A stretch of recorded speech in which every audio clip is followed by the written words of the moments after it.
skuter yang lengkap dengan enjin 174cc, bulanan 300 ke bawah, ikat 5 tahun. Kalau 4 tahun 300 lebih, korang boleh dapat motor apa.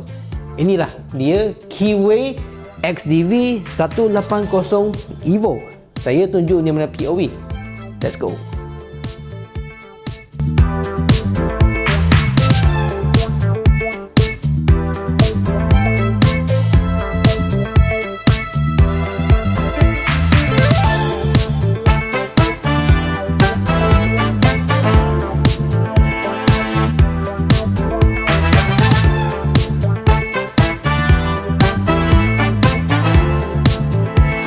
Guys, nampak?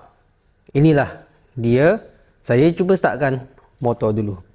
Kalau nak start, tekan sekali. Lepas tu, pulas. Korang tengok dia punya meter. Dia lambat sikit memang lawa Tekan brake. Tekan starter. Lampu depan, signal depan pakai fully LED. Depan korang nampak lah, ada kamera. Belakang pula brake, signal pakai LED, fully LED juga. Tengok dia punya UV. Meter datang dengan TFT meter lah. Meter TFT yang ada warna. Ini dia punya, ini berlampu tinggi. Lampu tinggi. Ini boleh adjust dia punya meter lah. Setting boleh tengok dekat sini. Signal, horn. Ini button untuk on off. Ini pada engine, double signal. Ini starter dia. Kalau nak buka seat, buka fuel dekat sini, memang lawa. Ramai tanya, motor ni dia punya USB dekat mana? Dekat sini.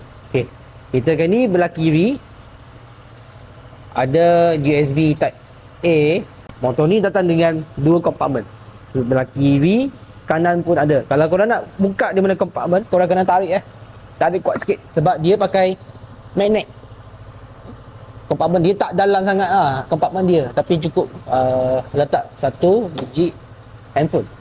Belah kanan pun ada juga, ada kompartmen. Tunjuk dia punya bentuk dia. Bentuk ni off-road. Bentuk off-road Masa start tu, korang nampak ada lampu dekat sini. Ini memang lawa sikit. Memang lawa. Motor datang dengan CVT.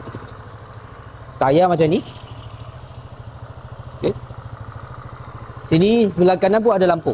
Korang nampak daripada bentuk. Bentuk memang motor off-road. Nak jalan jauh boleh. Jalan dekat pun boleh. Motor ni datang dengan ada monorail Dia siap dengan monorail, tapi box tak ada lah. Korang kena beli sendiri. Seat untuk saya, ini sangat lembut. Jadi korang tak perlu beli lagi aftermarket punya seat. Ini seat original kilang, sangat lembut dah. Bawah seat ada storage yang boleh letak satu biji helmet. Ini tak ada masalah. Memang ramai customer datang kedai saya nak cari motor ni.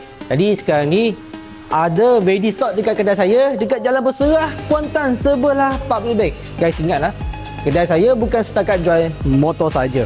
Kedai saya pun ada pusat servis. Jadi kalau korang beli motor dengan saya janji kami akan jaga motor korang sampai anak, cucu, cicit. Ini sangat-sangat penting sebab kedai saya ada pusat servis. Kita jumpa nanti. See you guys.